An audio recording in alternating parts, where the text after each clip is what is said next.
It is a Thursday edition of the Bleav in Panthers podcast here on Bleav Podcast Network's new spot now on the Bleav Podcast Network YouTube channel exclusively. You can catch us over here. Typically we're on Tuesdays, but a little something Christmas Eve happened earlier this week. Myself, Desmond Johnson in the house, Jonathan Stewart, the Panthers all-time leading rusher in the house. Loaded show today. State of the team. We'll give you our state of the team. Panthers versus Cardinals. The Panthers win 36-30 in overtime over Kyler Murray and the Arizona Cardinals on Sunday.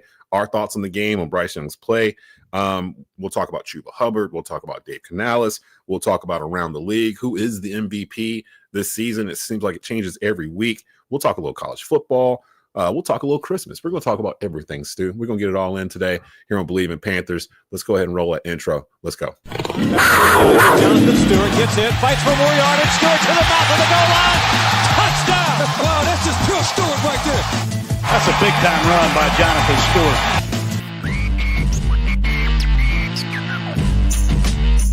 Stewart. Welcome to Bleav in Carolina Panthers here on Bleav Podcast Networks. Do you believe?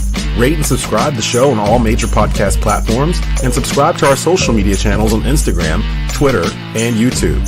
Video available weekly at youtube.com/@Tobacco Road Sports Radio. Do you believe?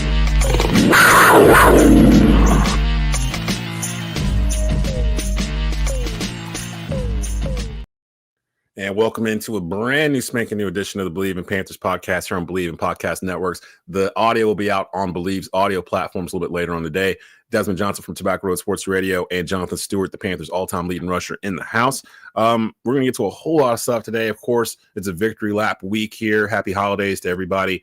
Hope everybody got everything you wanted for this past Christmas. The Panthers gave the Panther Nation a win, 36-30 win in overtime over the Arizona Cardinals. For their fourth win of the season. We're going to dissect all that and more. Before we do that, though, a quick word from our sponsors over at Bet Online. Bet Online is the world's most trusted betting platform and your number one source for everything football. From NFL to college kicking off, Bet Online has every stat, every matchup, and even live odds and spreads while the games are being played. Think you know your stuff? Get in on our winner-take-all $300,000 NFL Survivor pool for the upcoming season. When the game's over, head on over to our online casino.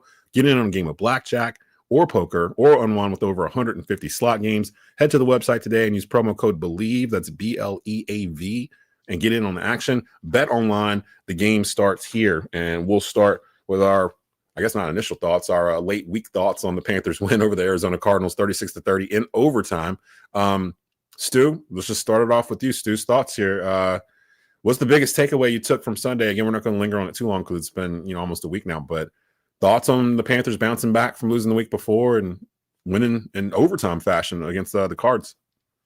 The biggest one is we are well on our way. I like how this feels good, man, because we've been in this holding pattern, I feel like, for some time now, as far as believing in the Panthers, and blindly doing so, right? Not really necessarily sure where we're headed, the direction we're going, but I think the addition to this coaching staff with Dan Canales, and Dan Morgan, more importantly, I actually feel like I do believe. Like I feel like my belief is taking form. Do you believe? And it actually has some substance to it. So watching these last few games, I mean, you go back to the Buccaneers game, you go back to the Kansas City Chiefs game, you go to the Eagles game. These teams that come in and come into Carolina Panthers Bank of America Stadium, and we're basically left without a shot of winning.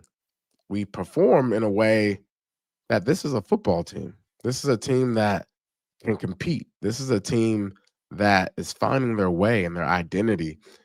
And I think once we play to the sound of that horn, we end up, giving teams a run for their money. And it just, unfortunately, for a lot of those games, we just didn't finish, right? There's been certain things that we could not overcome, such as turnovers, such as, defense giving up big yardage plays, not being able to stop the run. There's been a lot of things that have put us into a deficit, right? But, the Arizona Cardinals come into town and, we strike a match. And I think that match, we're going to call him Chuba Hubbard. Well, Okay? Chuba. Chuba. Mm-mm-mm. And I was at the game, and it was awesome to hear the fans yell, Chuba. Oh, Luke kind of Chuba. feel going to it, didn't it? Like, Man, like, mm. I don't know if you heard, ever heard Jacksonville Jaguars, when Fred Taylor played for the Jacksonville Jaguars back in the day. They used to be like, Freddie, Yeah. Fred, the whole stadium. Like, that's amazing, Mhm. first of all. And basically telling the coaching staff what to do, which is just give Chuba the ball. It's not rocket science when you got a dog in him. But I think the redemption story for that,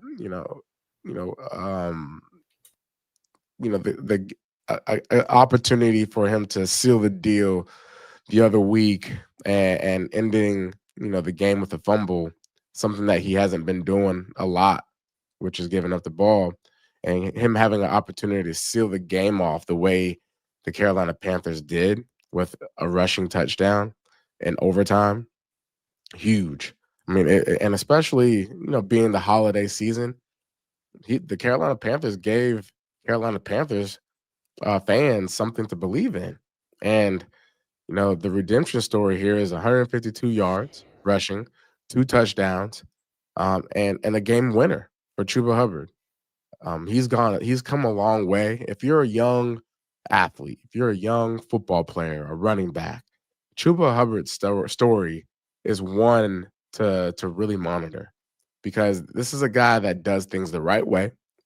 He takes care of his body. He continues to get better every season. He's gone into his offseason with something, as far as a scheduled plan of development, and he just comes back better. So that is awesome in itself. But just and for him to get rewarded for that, just tells me that Dan Morgan and the coaching staff and the powers above are starting to put together the pieces that they want. And this is what it looks like. If you work hard like Chuba and you come and you dedicate yourself and your craft the way you have been, and you will get rewarded for it. So shout out to Chuba, and just the resilience of overcoming a 10-point deficit in the fourth quarter, right? They were down points. So, I think that just speaks to them understanding we belong. We can make this happen. No matter what the deficit is, we're going to overcome it. Defense, do your job. Offense, we're going to step up and score some points when it matters the most. And we talk about finishing. That's one thing that the Carolina Panthers did against the Cardinals. They finished them. Defense went after the quarterback. They knew Kyler Murray's, light on his feet, he can get out of the pocket. And they made sure that they put pressure on him all game long, which was needed. And then Bryce Young, just watching him continuing to develop into this quarterback that we've been wanting to see, 158 yards, not a lot of yards, but he was efficient. 2 touchdowns, 68 yards rushing. Yeah. That's the one that I love. Yep. I love the fact that he can take hits and start smiling at guys when he makes the play, right? It's crazy too, yeah. The toughness of this kid is amazing. I mean, and then he ran over a guy for a first down. Yeah, he truck sticked some dude. I was like, yo, Bryce, calm down. Yeah, man. So I love to see it. Love to see everything that's been happening for the Carolina Panthers. If you're new launching pad for Bleav in Panthers now on the Bleav Network's YouTube channel, you can actually follow us there for the show. The audio will be on the Bleav Podcast Network's audio platform, Spotify, iTunes, Stitcher, wherever you may get your audio from us each week. It'll still remain in the same spot, but you can follow the video here. And of course, one of the things we do here is open mailbag, and you can actually respond in the comment section on YouTube. And we'll respond to your comments as we're live on the air. Typically, we're on Tuesday mornings, about 10:30 in the morning. But with the holidays over the next week or so, that might be altered a little bit with New Year's next week and Christmas Eve this past week. Just hitting the box score real quick. I did want to mention I was on Twitter, which I'm probably gonna stop doing during the game, and I had mentioned that one of the things I didn't want people to really get into when it comes to Bryce Young is hanging on every throw. Like, don't hang on every throw this kid makes. He's going to make some great throws. He's going to throw some dots. He's going to throw some throws like that 3rd and 3 in the 4th quarter that he just missed. He just missed it. And that's going to happen to a young quarterback. He's in the 2nd year in the NFL. My whole point was, let's not hang this dude's future on every single throw he throws. Like, literally, let's let him grow into whatever he's going to be. And let's let him be that, as opposed to trying to crown him early. We've talked on the show a couple of weeks now, Stu, about how the word elite gets used way too much when it comes to describe like players and throws and things like that.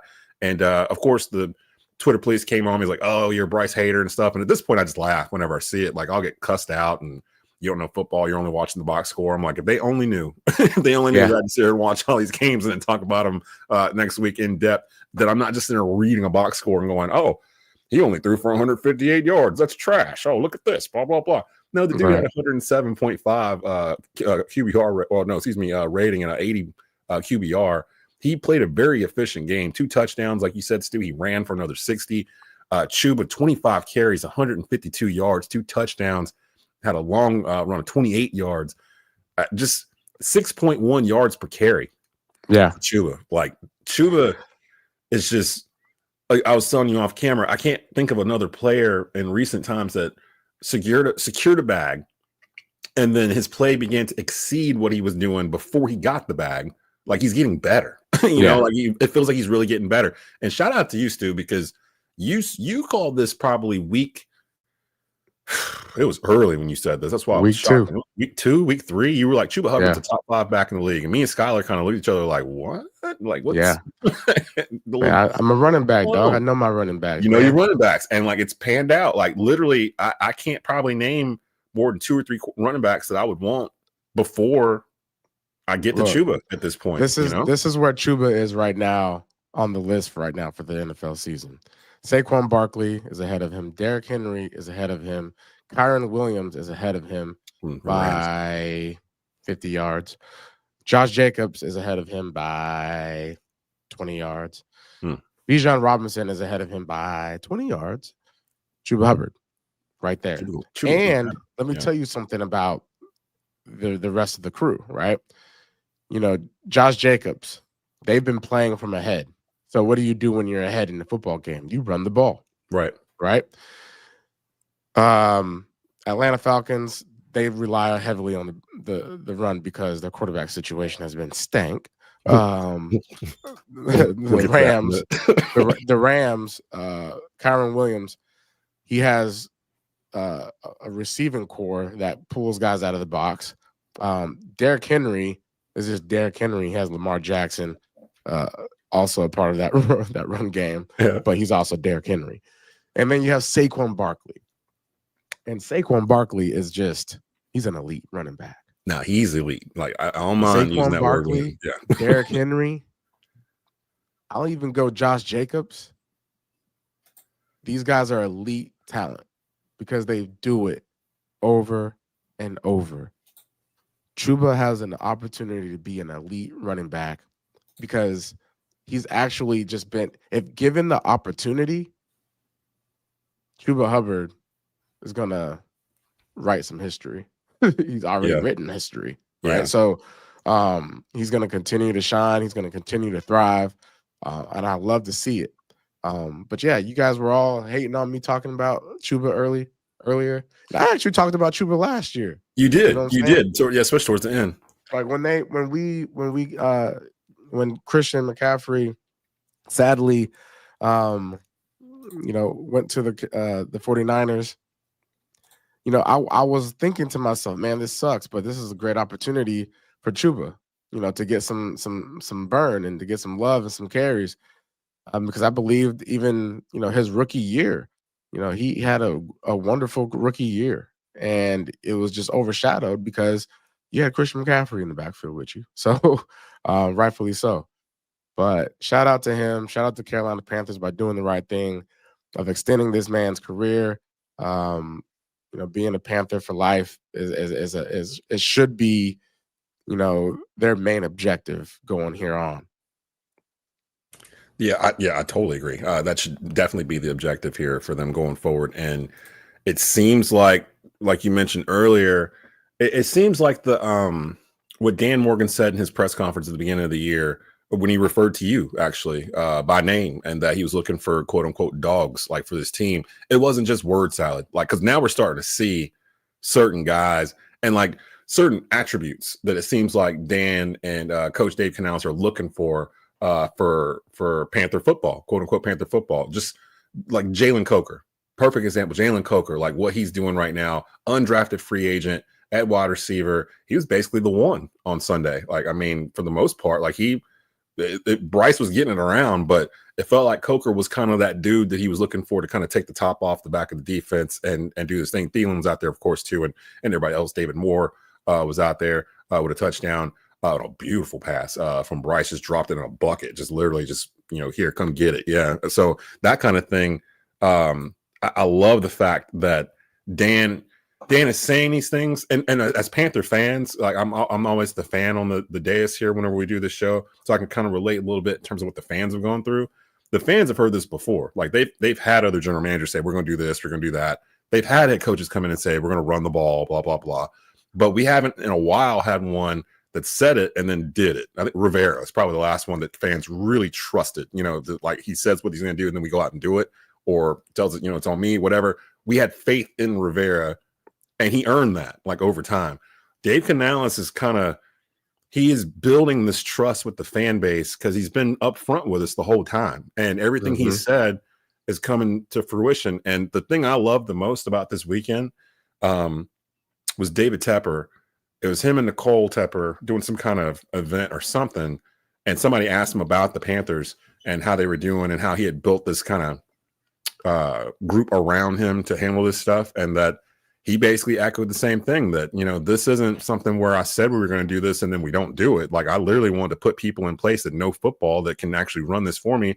And he said the one thing I wanted to hear was that this is going to take some time, like, but we're progressing. We can see progress. Like we see what we're doing. We have a roadmap finally. And that's what we haven't had. We've been kind of rudderless for the past couple of years. And that's the exciting thing for me. And that's a great segue actually into Coach Canales. The only thing I'm going to hit from last week is Coach Canales in the locker room. And this is courtesy of Panthers.com. This is right after the win in overtime from Coach Dave Canales to the locker room. Notice Derek Brown right there, dead center. For those asking, where's Derek Brown? Where's our injured folks? He's sitting right there. Here's from Panthers.com. Here's head coach Dave Canales after the Panthers won in overtime over the Cardinals on Sunday.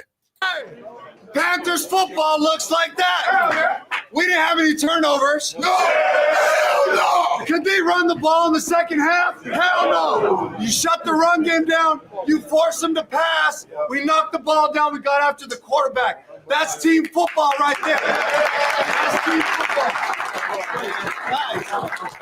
Guys, hold on to these moments. Every game is an opportunity to establish our style of football. That's what it looks like right there. I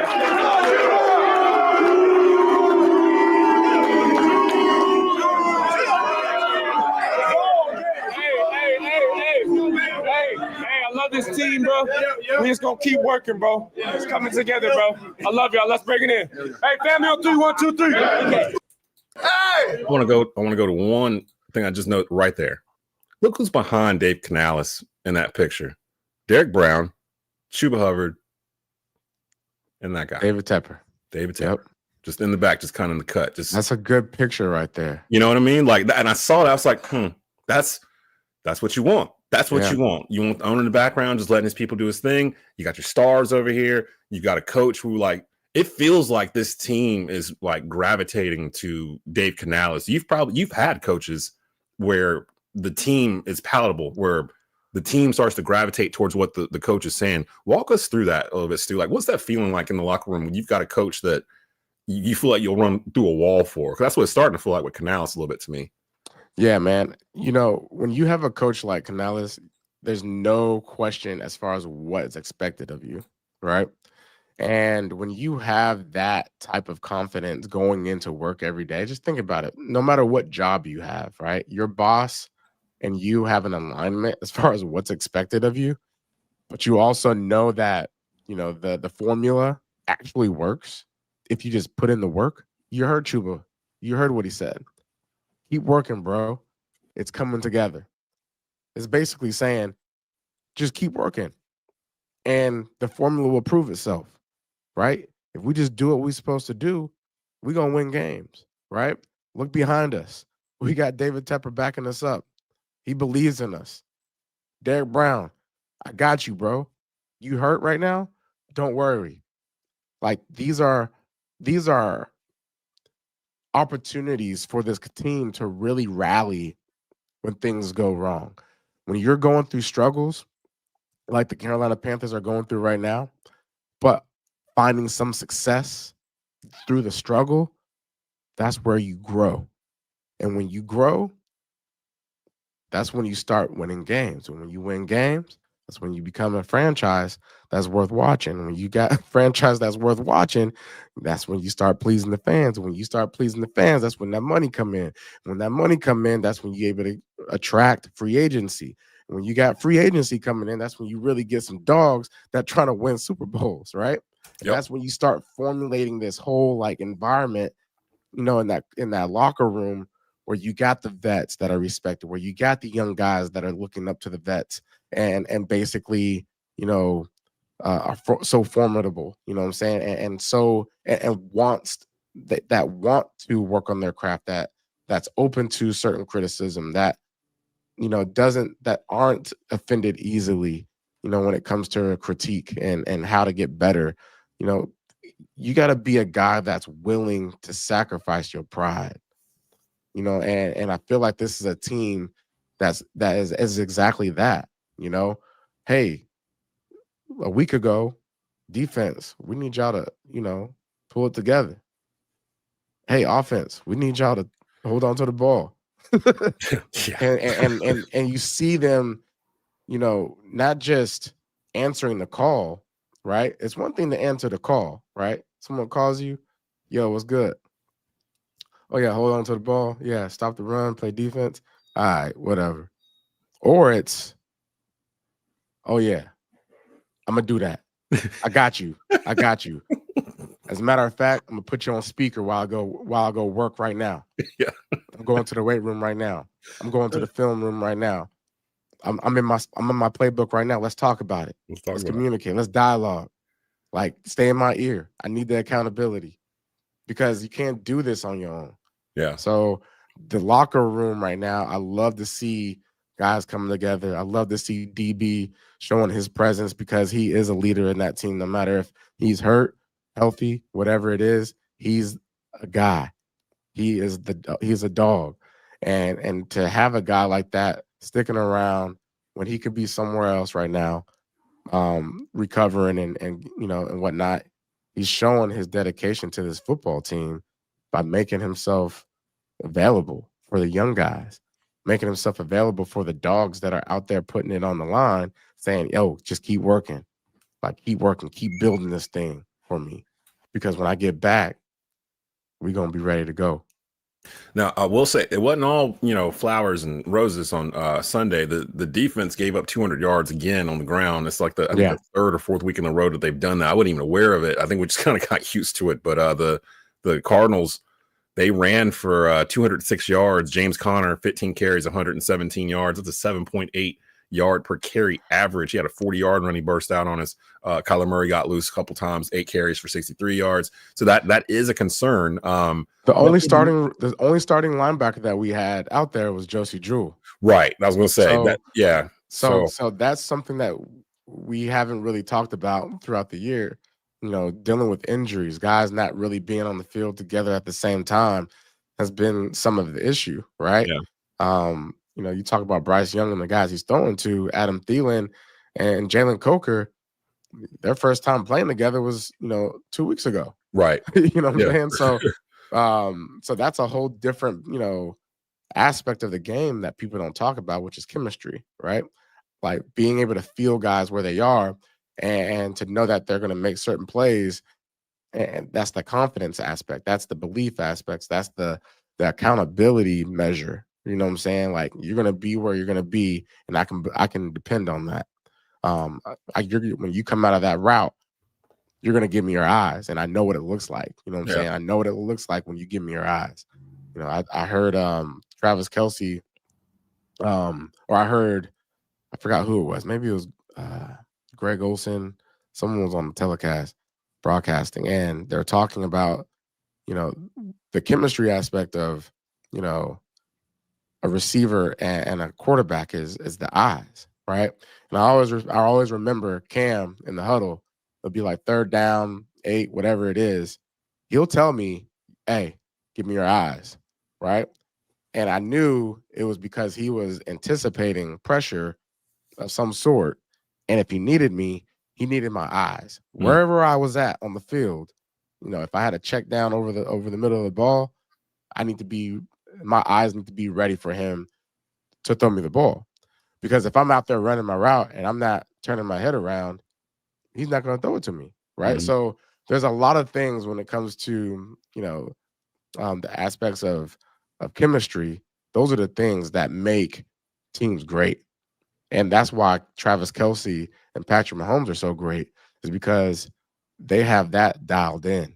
Like, hey, I'm going to give you my eyes. I know exactly where you want me to be, when I need to be, on certain downs and distances, the coverages, all of that. I'm here for you. So once we get to that level with our receivers with Bryce Young, because you see it already with Adam Thielen. Now you get that with Jalen Coker, you get that with XL, the running backs. Chuba's that guy. He's a safety valve.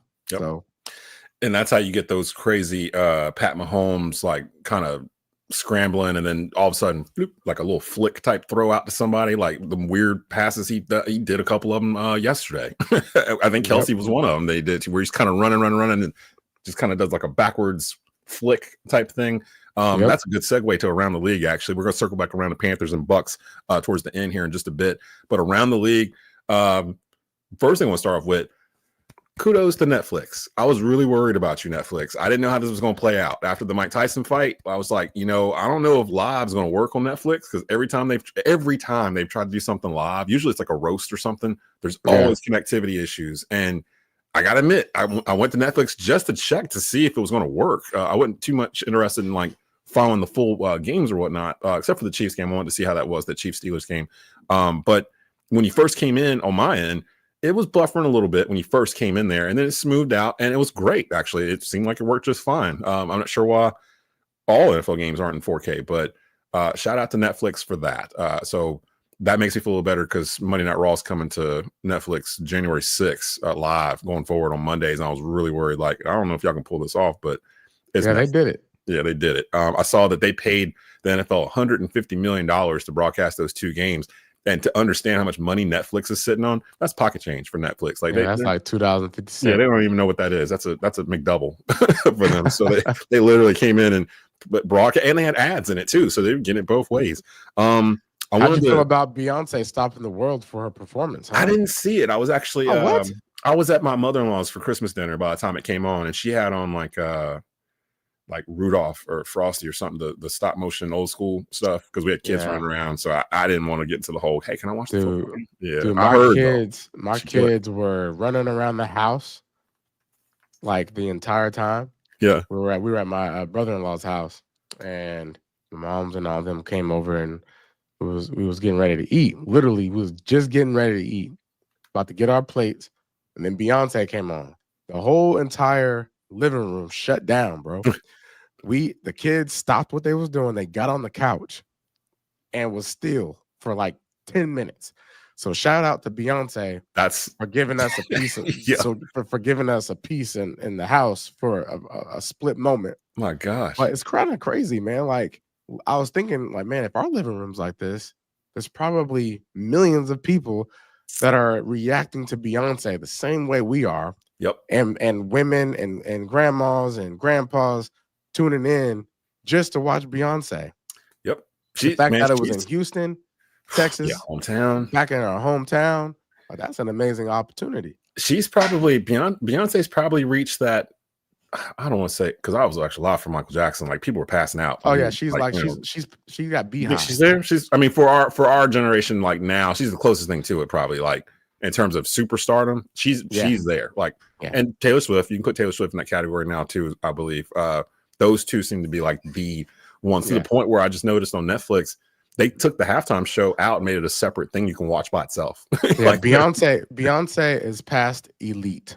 Yes, so yes. Whatever word you guys want to give us for elite that Beyonce is, she's like a mega level or something. Like, yeah, she on a whole different. Give us one of those in the comments.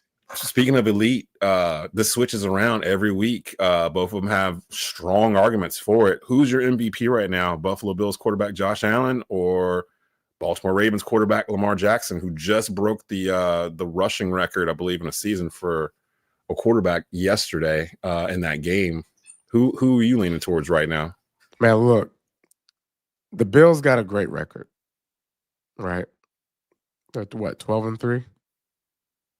Yeah, because the Chiefs clinched home field with the win yesterday. Yeah. So I'm gonna go ahead and say Lamar Jackson. He was MVP last year, right? He was his second MVP. Yep. And so I'm gonna list off his stats last year. Lamar Jackson, ladies and gentlemen. He had a 67.2% completion rate. This year, he has a 67.9 completion rate, which is 7%, whatever, 0.07 better. He has 3,900 yards. Last year, he had 3,600 yards. Last year, he had 24 touchdowns. This year, he has 39 touchdowns. Okay, so we got 15 touchdown differential here, and the season ain't even over yet. Last year, he had 7 interceptions. This year, he has 4 interceptions. That's the one. This is the one. No, this is the one right here. This man is having a historical 121.6 passing rating. Last year, he had 102.7. 2019, his second year in the league, he had 113.3. That's ridiculous. With 36 touchdowns, 31. He's having the best season of his entire career, and we're all witnessing it. And I don't know if you watched last night's game, but this man was looking completely different than CJ Stroud. When plays were breaking down, I mean, I saw a boot right. He was booting right in the red zone. I saw this one. And he ended up booting to the left. You know what I'm saying? Like, that doesn't happen. You don't have an opportunity. Listen, I don't care what defense you are. I don't care who you are. If you have a quarterback that you're facing that is taking off to the right, and then all of a sudden he just ends up on the left sideline numbers, throwing darts in the end zone, you can't stop that. He's doing things completely different than anyone in this entire football league. I was really high on Saquon Barkley because I'm a running back. I love my running backs. And when they having great seasons, I'm all for them winning the MVP. And, shoot, I still want him to get some votes. So if y'all want to go out there and vote for Saquon Barkley for MVP, go ahead. They may be leaning on him more, too, with Jalen Hurts being banged up there. Lamar broke Michael Vick's record for most rushing yards by a quarterback in NFL history. He had 87 yards yesterday. Now he's got one more than Vick. He's now at 6,110 career rushing yards. And plus, here's the crazy thing about that, too. Vick needed 143 games over 13 years to do it. Jackson did it in 102 games over 7 seasons. Different. 41 less games. And they were running Mike Vick. Like, I used to not care for Mike Vick being a Carolina Panthers fan. Lamar Jackson don't be wanting to run the ball. He be wanting to pass the ball. Yes. That's he out there running around to throw it away. He out there running to find someone to throw to. It's like it's like his mutant ability. Like, if I got to use it, then I'm going to use it. I don't want to use it because you don't want me to use it either. It makes the game kind of unfair. But if I got to use it, I'm going to use it. That's kind of, it feels like with Lamar. Like, he had that one run.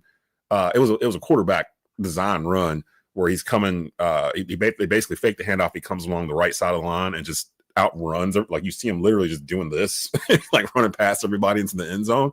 And like, I think they said that he was actually banged up a little bit and wasn't at top speed, even though he was clocked at 21 miles per hour on one of those runs last night.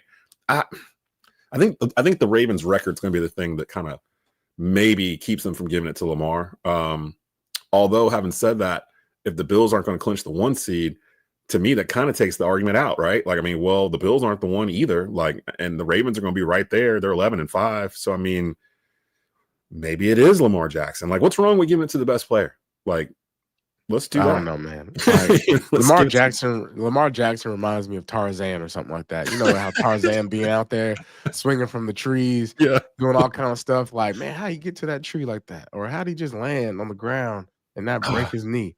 Like, like Lamar Jackson is one of those guys that you just can't put a number on.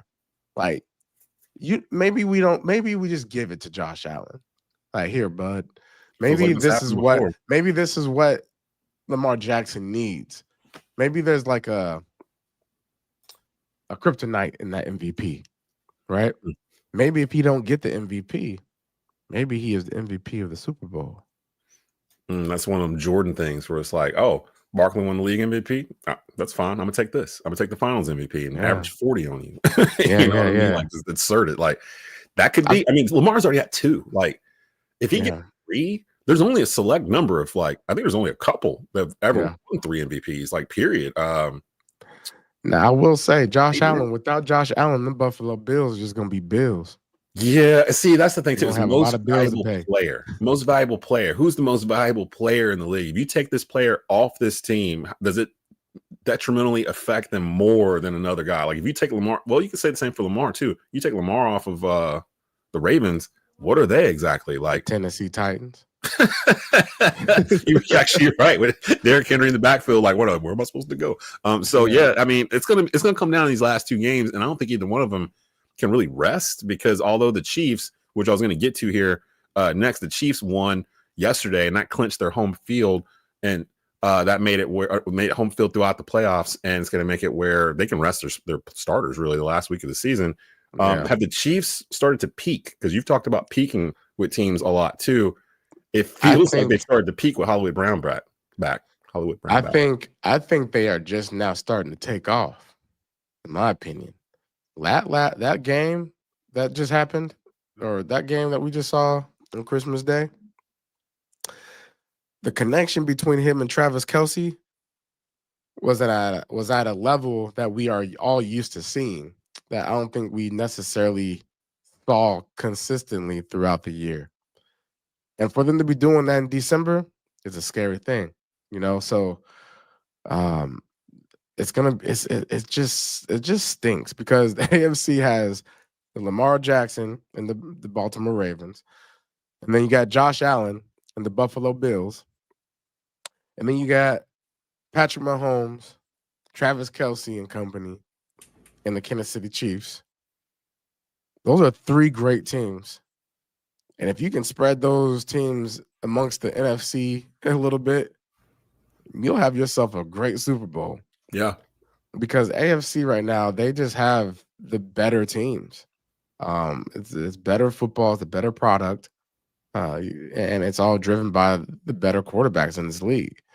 But you know, that AFC playoff stretch is going to be very fun to watch.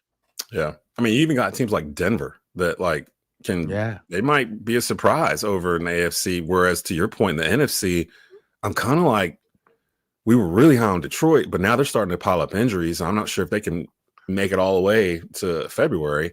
Yeah, Philly kind of the same way. What hurts? I will say, the Kansas City Chiefs with Chris Jones, we got to monitor that situation. He got hurt last week and didn't play in this Christmas game. Obviously, he doesn't need to, but it'd be interesting to see how that pans out. If he comes back healthy, what his status is, because he is a pivotal piece to the success of the Kansas City Chiefs. Because I think if he's not there, they can get got in the running game. Yeah.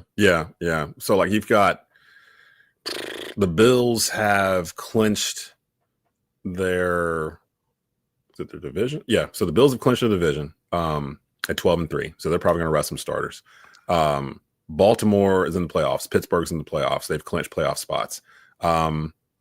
Houston has clinched their division at 9-7 in the AFC South. And based off of what we saw yesterday, I don't know how long they're going to stick around. Oh, shout out to Tank Dell. Hopefully for a speedy recovery for the injury that he suffered Just really, really bad knee injury. If I'm not mistaken, I thought I saw yesterday he's going to be out all of next year too. Sorry for everything. So wanted to mention him and his injury. Kansas City's clocked up the best record in the AFC. They got home field throughout the playoffs, 15-1. They are starting to score now, which they weren't doing before. And I had heard during the broadcast when I was watching that game yesterday how Pat Mahomes had mentioned that the return of Hollywood Brown allows them to shift over the rookie that they drafted, Worthy, because Worthy was kind of playing where Brown was supposed to be, but now everybody's in their correct spots. So now everybody kind of knows their role better. And you kind of saw it yesterday with the Chiefs that if their offense starts clicking like now in late December, like what are you supposed to do? Like seriously, like they were already 15-1 before this. Now you're telling me they're gonna start averaging 30 points a game too, and the defense is kind of holding them together. Yep. What are we doing? Like, why are we even doing the playoffs? Like, it's like we'll see. Everybody can get got on any given day, but Kansas City's looking like they may be a problem. And then over in the NFC, like you were saying, the Eagles have clinched a playoff spot, but they have not clinched the division. The Commanders are 10-5. There's 2 games left, so there's still a little bit of hope there. Detroit, Minnesota, and Green Bay have all clinched playoff spots out of the NFC North. The NFC South up for grabs. Atlanta Falcons and the Tampa Bay Buccaneers, and that's where we're gonna get to now. With the Panthers playing the role of spoiler, they did knock out the Arizona Cardinals from playoff contention with that loss that the Cardinals suffered in overtime to us on Sunday. Yeah, so we kind of go around ruining like franchises, don't we? Like this year, like it seems like every time we win a game. Carolina Panthers getting head coaches fired, getting them demoted, kicking them out of the playoffs. You are now finished. They're done. Get out of here. Plus, and you know what it is too? It's perception, because like it feels like it hurts these teams more, like when they lose to us, because they came into the game like, oh, this is the Carolina Panthers. This is a win. Like we're about to go in and make this happen. And then they get ran on, and like Chuba runs up and down their back, and they're like, oh. And to be honest, bro, it's the teams that have the worst records or the inferior records that scare you the most if you're playing really well, right? You go into an environment, you know they got a chip on the shoulder, you know the world knows you're supposed to beat them a certain way. So there's a little bit added pressure to the game of not losing. I felt that. Yeah, I feel that with some of the past, especially when they play like the Chiefs or the Bucs. It's like that team came in like, we're supposed to win this game. The one game that we kind of didn't look right in was the game we were favored in, the Dallas game. And to your point, Dallas said after the game, we heard what they were saying. Like, we ain't going to – the mentality is different. We ain't chumps. Like, we don't come in here and just – and Dallas, they did that. So I'm glad you mentioned that, because that was something I noticed too. I'm like, you know what? Teams kind of – they almost expect us to lay down. And it's like they haven't been paying attention to what's been building over here. And now I think they are starting to pay attention. There's enough what's the word? There's enough proof in the pudding for people to see like, oh, now you got Kay Adams and others like nationally, like, oh yeah, the Panthers are doing something. I didn't get a chance to mention this. Well, I didn't get a chance to bring it up last week. I want to get your opinion. Well, go ahead. Yeah, what I was going to say about this, when you're in this time of season, such as for the Carolina Panthers, what this does, it provides an opportunity for these young guys, like Dan Chesna, number 88 receiver. He got an opportunity to get in the game. Saw a lot of guys getting in rotation and staying in rotation that wouldn't have usually gotten opportunities, right? So this is also a time for a lot of the young guys to prove to the coaching staff and to the fan base of who they are, and what they can do on the field. These are like crucial reps and developmental reps, meaningful reps for these guys to go out there and say, hey, the game's on the line. Let me see if I can go make a play. And kudos to Dan Canellis for dialing that up, because you don't see that across the board, across the league, where you give young guys opportunities when you are in a situation like the Carolina Panthers where you don't have playoff contention, but you can go out there and get people out of contention, And so giving guys this opportunity to go out there and make some plays. And I saw that, with the Carolina Panthers this past game against the Cardinals. Defense, obviously, they had to force that because of injuries. And so you might as well just kind of match that in situations, giving guys a chance to prove themselves. So that's one thing that I love, about, this time of the season, where you see teams that go into games that are inferior or in inferior positions, and you see certain guys that you haven't heard of make plays. So spoiler mentality. You got to figure out ways to build your momentum. You got to figure out ways and you got to figure out your why to go out there every single week to give yourself a chance of winning games. And it's a little bit of the antidote, right? Yeah. You got to play with some sense of pride. And I think part of that pride is, if we're not playing for playoffs, we're playing to get you out of playoffs. And that sometimes, especially like you said, that you can ride that into the next year. And I'm glad I played the clip of Dave Canales in the locker room. I didn't realize Chuba was right there behind it.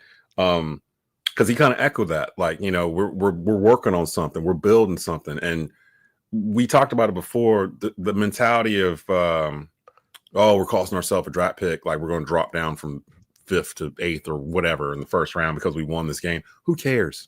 Who cares? We won. Like, don't you enjoy Victory Monday? Like, how many Victory Monday? We've had 4. We've had 4 Victory Mondays since August. Like, I want to win. You know what I mean? Like, I want to win. I want these young guys to understand what it feels like to win a game like this, where we just got beaten up the week before by Dallas. Everyone's talking about us for the month prior, but we didn't have any wins to show for it, really. And you're down 10 points at home in your home finale. Like, how do you respond? Like, how do you respond when the bully punches you in the face? Do you get up? Do you just quit? Like, what is it? Like, what's the mentality of this team? And they showed it. They really showed it on Sunday, including Bryce. Shout out to Bryce for taking I love multiple hits in the blitz. Like, bro, every time he gets hit and he makes a throw and he connects, he's sitting there on the ground like this. Watch. Carolina Reaper, right? I saw that. Yeah, you hit me, but I made that throw. That has to be infuriating for a defender to be like, why is this dude smiling at me? I just hit him with everything I had, and he bounced him off the turf, and he's just gonna smile at me because he completed a 20-yard pass. We're gonna find a superhero. We're gonna find a superhero to relate Bryce to. Like the Riddler or something. He's so nice. He's just so nice. And like, and again, I'm a Bryce Young fan. I'm a supporter of Bryce ever since we decided to trade him, go get him. I've been rooting for this kid, but I will not baby him. Like, if he's playing a little off or doing stuff he ain't supposed to do, we're going to call it out. That's our job. That's what we're supposed to do. But I'm not going to overlook to just accentuate the positive. And when he plays well, he plays well, and he played well. And I like I said, I tweeted out something early in the game. It was like he was like 4 for 5 for like 40 yards or something like that. And everyone was like, anoint him the savior and stuff. I'm like, calm down. Like, let's watch the game. Let's talk about Chuba and what he's doing. He's averaging like 8 yards a carry right now. Let's calm down a little bit. Let Bryce be Bryce. Carolina Reaper is like the new nickname he's got right now. In terms of basically like the Carolina Reaper, is that what they call him? The Carolina Reaper, apparently. And like, because apparently wherever he goes, wherever if something good happened, somebody got fired or a team got eliminated or something. So that's something we'll see if it sticks out for the Carolina Reaper. We'll see if that sticks with them. Ryan Case says, let's go Panthers, play hard for more week than everybody. Check out week 18. I do again, we're on a new spot this week over on the Bleav YouTube channel. I sent the link out on the Bleav in Panthers Twitter account, so you can actually go there, come through, watch it through the link here. SP fan said, what difference do you see from last season to this season with Lamar? I think he's running less. Yeah. And he's running, his decision making is just efficient. How about that? He seems like the game's slower to him, because it was a little slow last year, but it's even slower this year, where like he's not super eager to make the big play. Yeah. He's willing to take the check down. He's willing to kind of let things come to him, whereas before but I also think that comes with having Derrick Henry in the backfield, right? That helps. You know what I'm saying? Like, I don't necessarily have to run right now, because I know if we call a run play that Derrick Henry might break the run and we'll get the first down. So I think having, that element to the game where you have a dog that you can just hand the ball off and he's going to fall for 5 yards, that helps. Real quick before we got out of here, and before we do our keys to the game for Bucs and Panthers, I wanted to get your opinion on the college football playoffs. Your Oregon Ducks in the house. I got the bracket right here. Oregon, the number 1 seed, won the right to basically take on 8th seed Ohio State, who beat the brakes off of Tennessee 42-17. That's in the Rose Bowl. That is 5 o'clock on New Year's Day, which is Wednesday, so a week from yesterday. Texas and Arizona State in the Peach Bowl. That is 1 o'clock on New Year's Day on ESPN.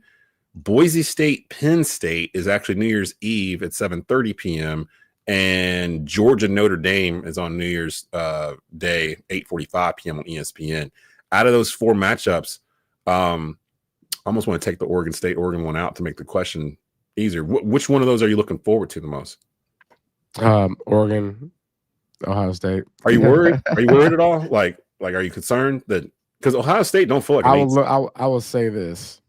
Am I worried? No. Yeah. Okay. Do I believe that there needs to be a level of urgency in these games, regardless of how going into these important games going here on out? The level of urgency has to be at an all-time high. Like, this is, you play, you lose, you go home. Yeah. Right? Yep. This isn't, you lose, you get to prove yourself again. Oregon, I think, has faced enough adversity throughout the year to where now they understand what it takes to go in and play a complete football game. I think their biggest hurdle is going to be the third quarter. Coming out of halftime and not being flat. You have an opportunity to come out at halftime, especially at the college level, and just basically keep the pedal, pressed. As far as what you've accomplished in the first and second quarter, I believe they'll be. I'm not worried about how they're going to start. I think they're going to start fast. They're going to be able to put up points. That third quarter, you got to continue to do the same thing. I think Ohio State found their flavor against Tennessee. But I also think Tennessee is not that good of a team. So hopefully they are riding on a high and feeling so great about themselves. I'm like, oh yeah, all we gotta do is just spread the ball around. All we gotta do is just get our formations all spread out so that way we can put guys in space and we'll win in space because we have 2 receivers that are absolutely freaks. But you also played a terrible secondary. I believe one of the strengths that Oregon has is their defensive line. We played the University of Washington late in the season and left that game with 10 sacks in one game. That's tough. So if we get to that type of formula where we're just chasing, we can get to the quarterback, put pressure on the quarterback, get him running out of pocket, getting him off his spot, and then Oregon figuring out a way to dial up some coverages, some window dressing to basically confuse the quarterback. I mean, these are young guys. If you can get some trickery along the lines of where guys are on the field, pre-snap reads, that's all you need. Just one little split second of hesitation, and you get blown up in the backfield. I'm kind of root for Oregon Georgia national championship, but we're still 2 weeks away from that. Like, we still got to get through the semifinals after this week. Like, I got Notre Dame beating Georgia. Ooh, that's nasty work because I'm sort of looking at like that's the one game I'm kind of looking at like that one might be interesting because Georgia's shown some kinks in their armor this year. Notre Dame's been kind of just sneaky good all year long. I can see that Texas Arizona State game feels like a blowout to me. It feels like Texas is going to run through. That's going to be interesting. Yeah, Scatterbo, he's the real deal now. Yeah, they might have to do something with how they do these buys. Like Arizona State and Boise State getting buys over Texas, and I think you got to look. You got to look past history here. Yeah, right. College football is changing. And I do believe like teams that have the better records and did their job and handled business do deserve the right to have those buys. You know what I'm saying? Until things switch up, until things change, this is the way it's going to be. I do believe that as far as the seeding, as far as who's playing who, ain't no way Oregon should be playing Ohio State. No, their first football in weeks. Absolutely not. So, but it is what it is. I think next year they got to figure out a way to figure out that seeding. I almost feel like, they really put an emphasis on that first round of playoffs as like the seeding, right? Like, oh, it's fair for Penn State to play SMU because SMU is SMU, and they should beat them. So we want Penn State to advance, right?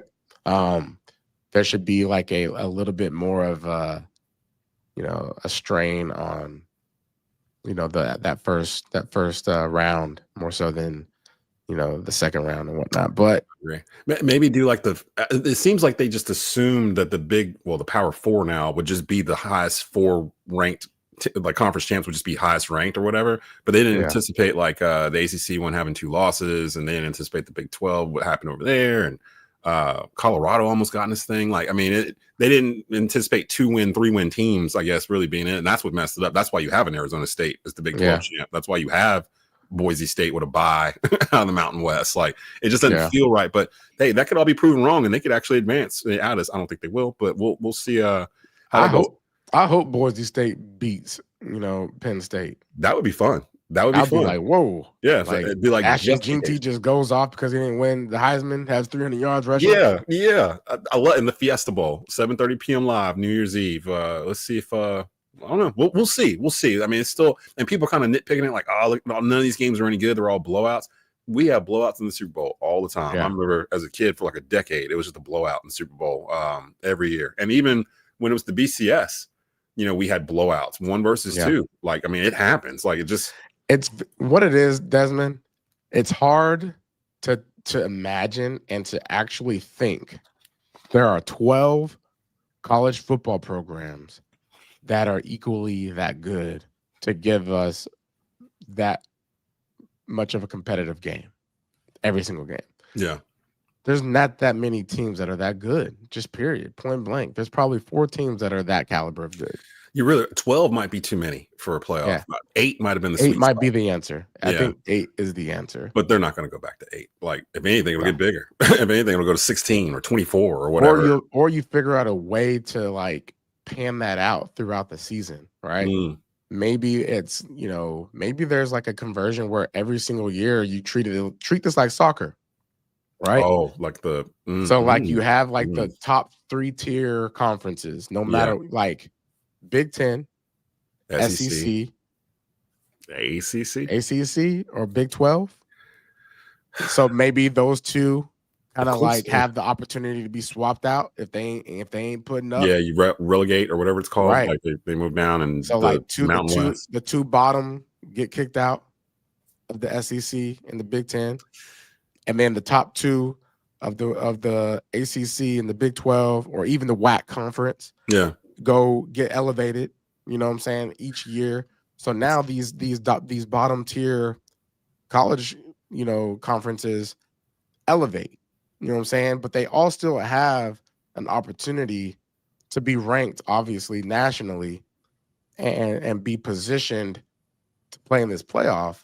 But now you're able to see the level of competition throughout the year.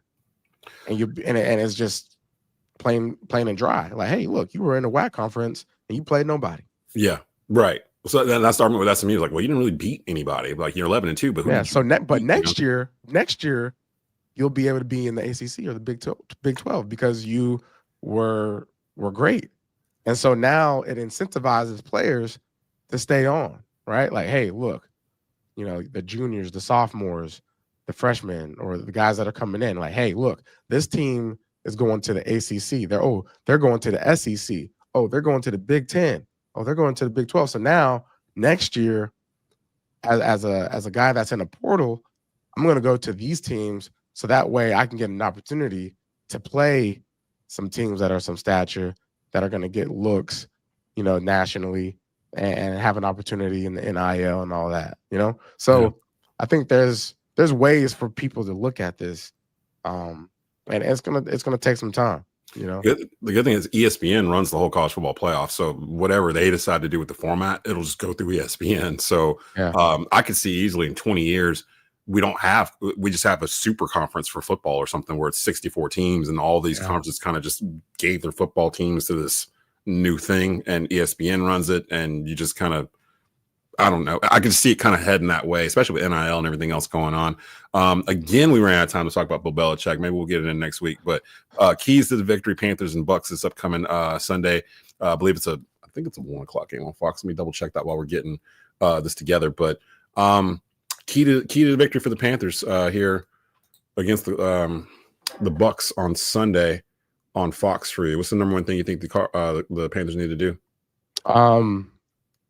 Bucky Irving ran all over us last time we saw them at Bank of America Stadium.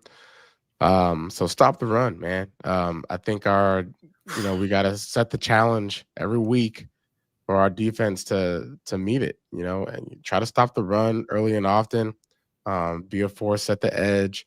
When the edge presence has to shrink, that pocket there where a back has an opportunity to set that inside shoulder opportunity to increase the gap.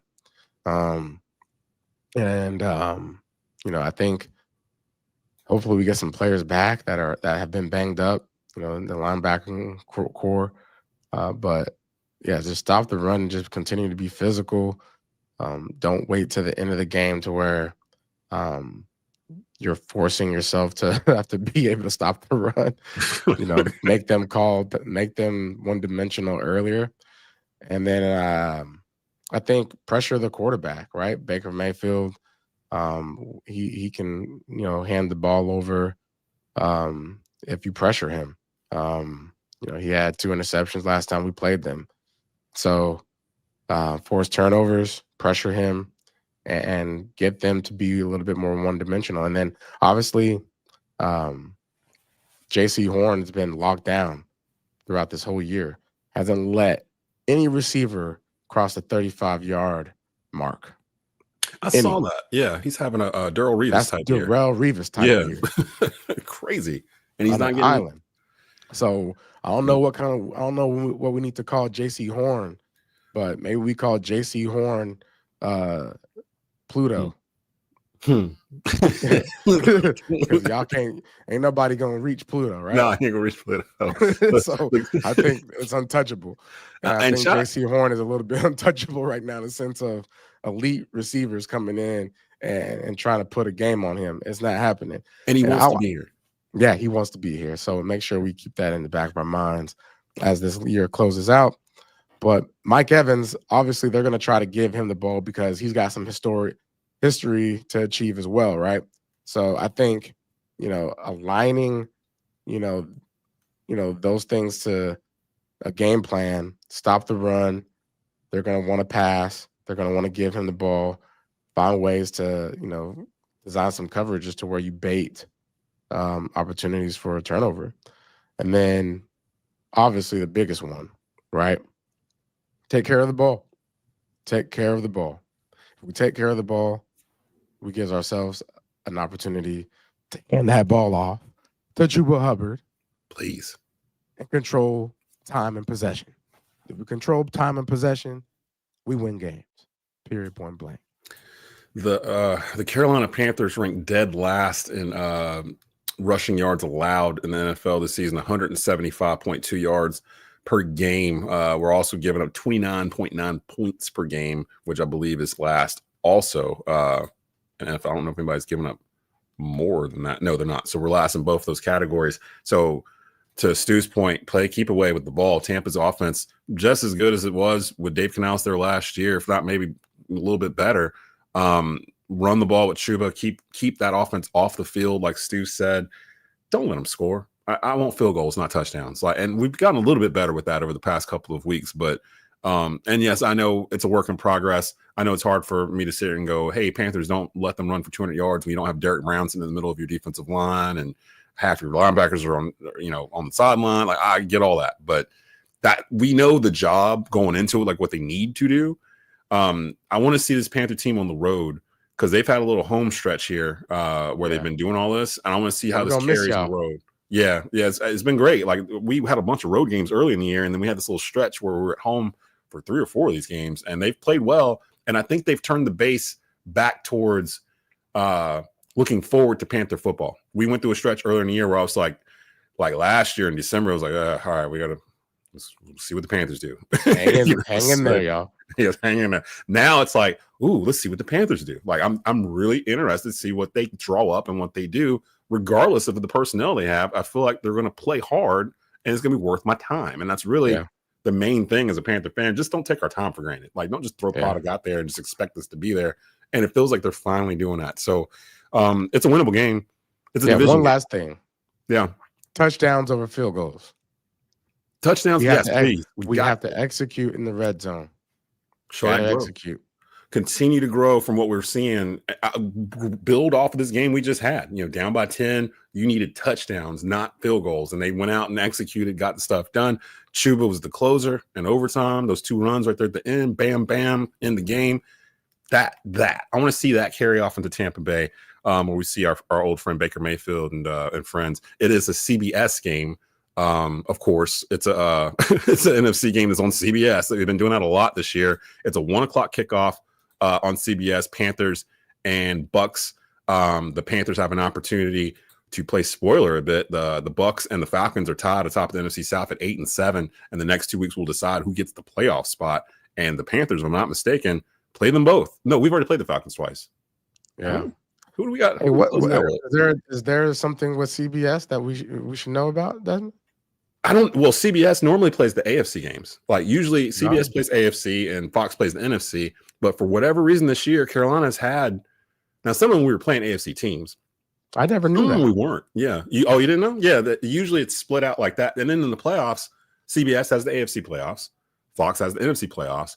You'll have wild card rounds on, NBC or ABC. Hey, for all my years of playing football, I never knew the difference. Really? Are you serious?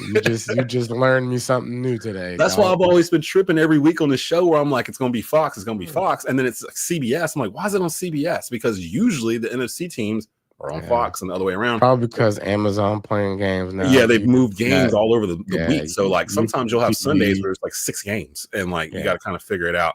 All's right. They play at Bucs this week, at Falcons next week. The Carolina Panthers can actually determine who wins the NFC South. Yeah, go ahead and do that. Go ahead and do that.